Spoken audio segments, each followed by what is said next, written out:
Assalamu alaikum, brother. Malik Salam. Yes, sir. What's your name, soldier? Minister Kelvin Malik, former Supreme Captain of Pennsylvania Philadelphia prisons. Yes, sir. How you doing today? I'm fine, praise be to Allah for Dr. Malik, Mr. Farrakhan Muhammad. Yes, sir. It's good seeing you. It's good to be so. Okay, brother, we're going to get right into it. When was you first arrested for this case and where? I was arrested in Virginia in 1980, October 1980. I was visiting my relatives. Police had formally arrested my brother for this case. And the witnesses switched the identification and they issued a warrant for my arrest. So I went through Virginia system. I fought extradition under misidentification. I wasn't brought to Philadelphia until 1982. And when was it that you first came across the teachings of the Most Honorable Elijah Muhammad? If I'm not mistaken, it was a brother on my block, and he let me read Message to the Black Man, and I was reading. I was real inspired by the message of telling the Ku Klux Klan to mind their business when he talked about separation and keeping the black race pure. And anyway, this brother told me that it was a brother on another block, this teaching called Minister Willie 30X. And you have to have a pass to get off the block to go to wherever you wanted to go. But sometimes if you was cool with a guard, they'll let you go on another block. If the other guard said you could go over there, they'll let you come on. But normally you have to have a pass to get off the block to go to like the law library, to go to a visit, to go to medical, and things of that nature. So anyway, I started going over there on the block, listening to this brother teach. And I would go back and study, and I would come back and have some more questions. And at that time on the block, there was 10 blocks, A, B, C, D, E, F, G, H, I, J, Holmesburg Prison. Holmesburg Prison is the roughest prison in Pennsylvania besides Greatest-Ford.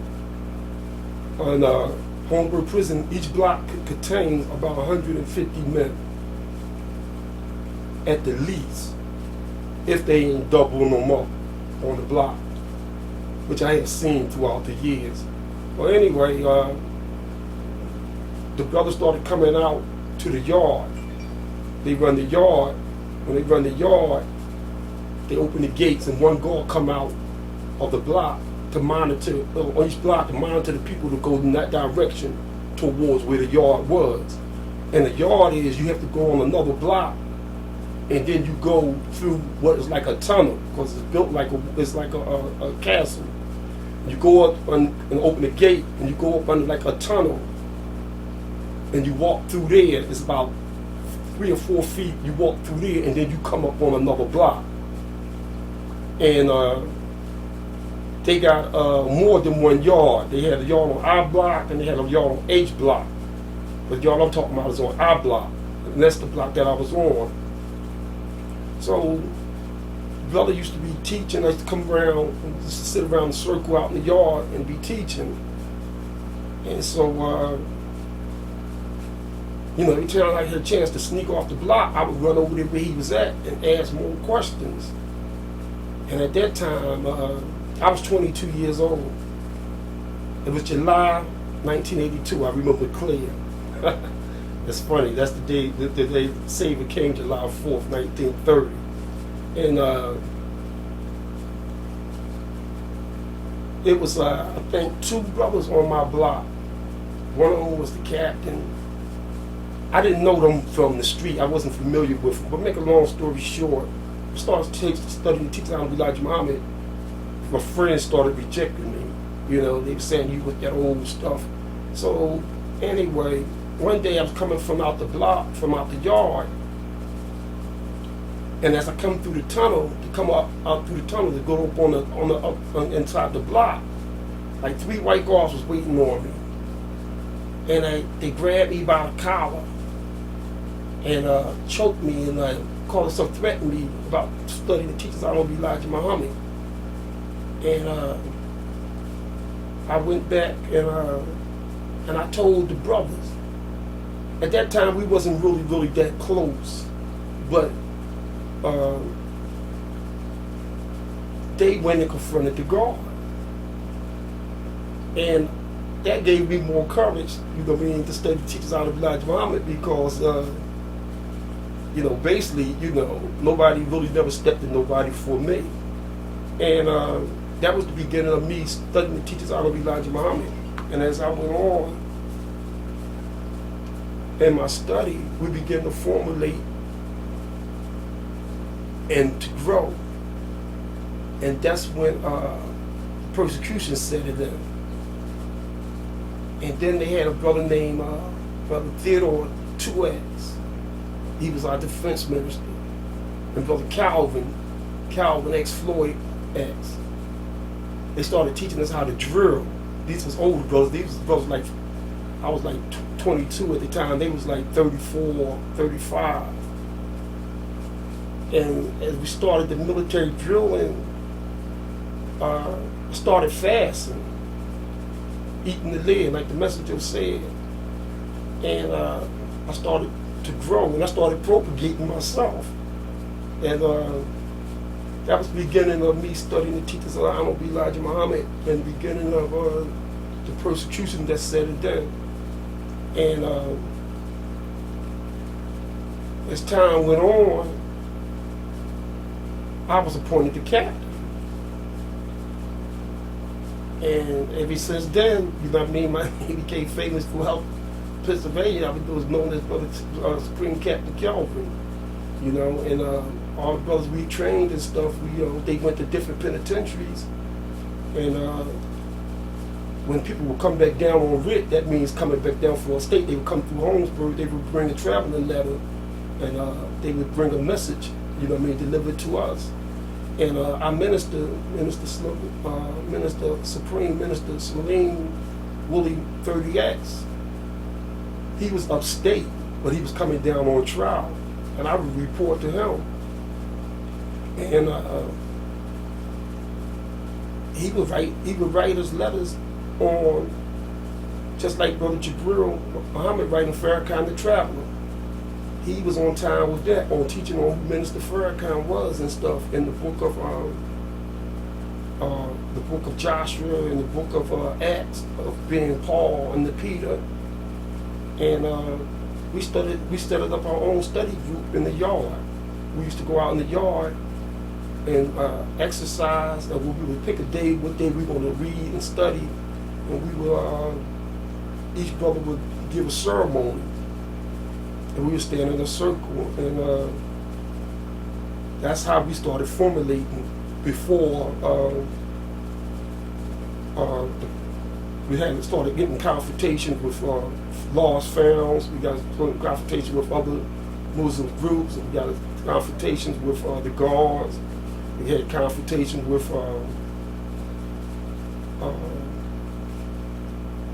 some white boys that was, in the jail that was on the block. Like I said, you have this brothers on different blocks, and things would happen, and we would come to Brother A. Like if you was a brother, you had a problem, you on A block, and you having a problem with somebody, we would go over there and see what was going on. And sometimes, you know what I mean, it led to physical confrontation. And that's how, we was all we had, the fruit of Islam, because all our friends and stuff had rejected us at that moment because it wasn't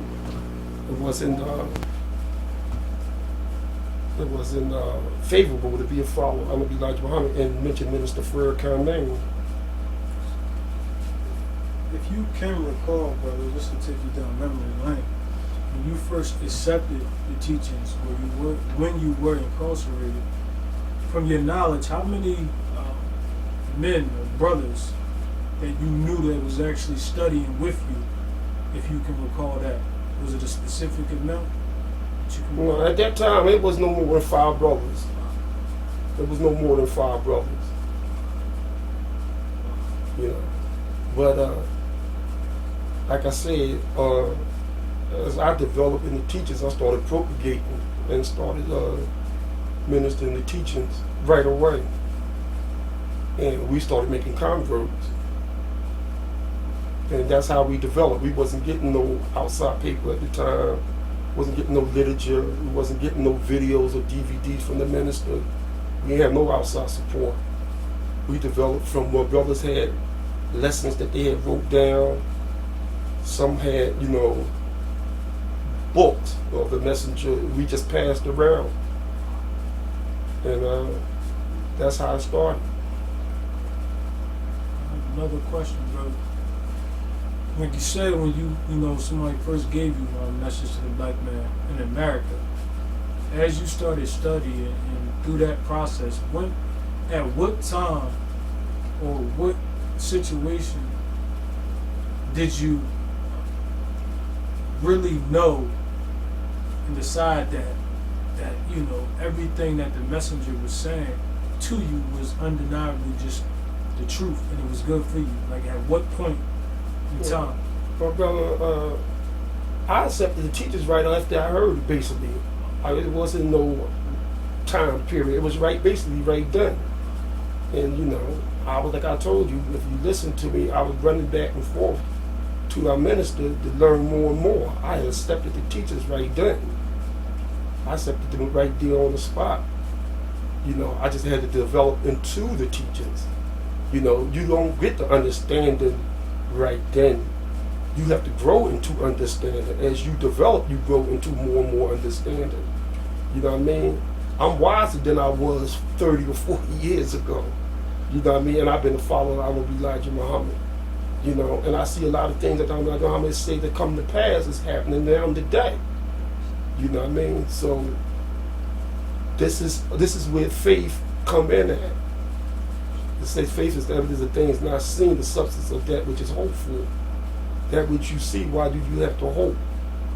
So this is where your faith come in at, and I just acted off my faith. And as you were studying, brother,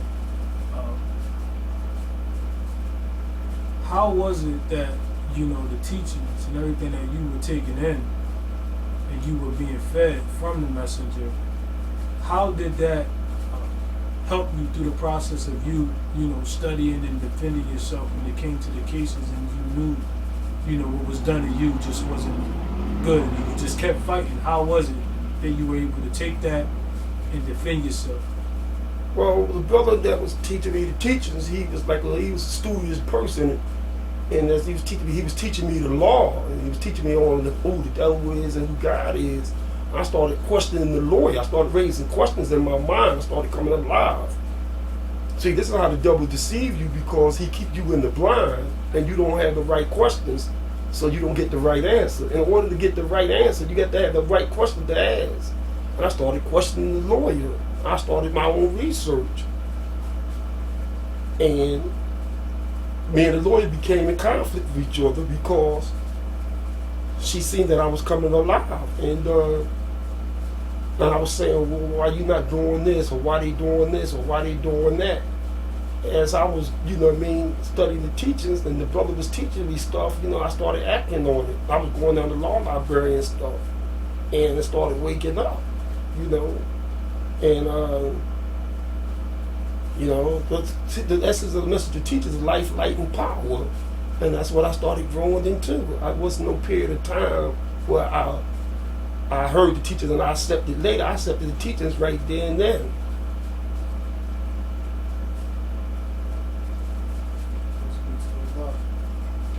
It's interesting, as you said, when you first came into the teachers there, and it was about 5 of you at the time. How was it, knowing how, obviously how small y'all were in numbers? How was it maneuvering while you were in there, knowing that you had a lot of people that was against the teachings? How were you able to at least stay on that straight path while you were in there, knowing what you was up against? Well, brother, see, first of all, you have to know me. I always had a mind of my own. I always was a leader. I grew up in the game, I was a heart from the game. And I didn't let that affect me. Like I said, I wasn't affected by what other people said. I just kept studying the teachings of Elijah Muhammad. That got my attention. And I just accepted the persecution as we went along. That's how it was. That's the way it is. And towards the end of the time that you were there, how would you say, I guess the men that were following the teachings and studying, how would you say that was by the time that you left the prison?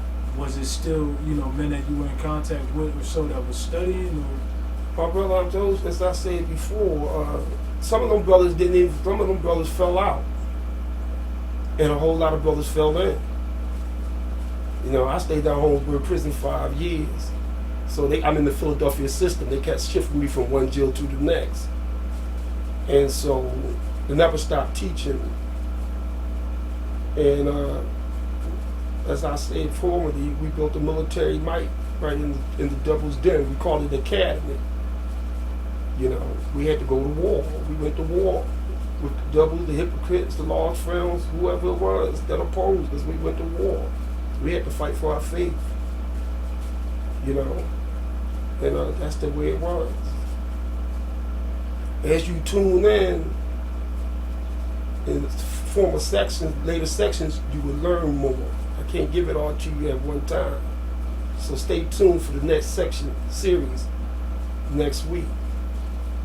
I'm Minister Kelvin Malik Muhammad, Nation of Islam for Philadelphia, miles number 12. Assalamu alaikum. Wa alaikum salam.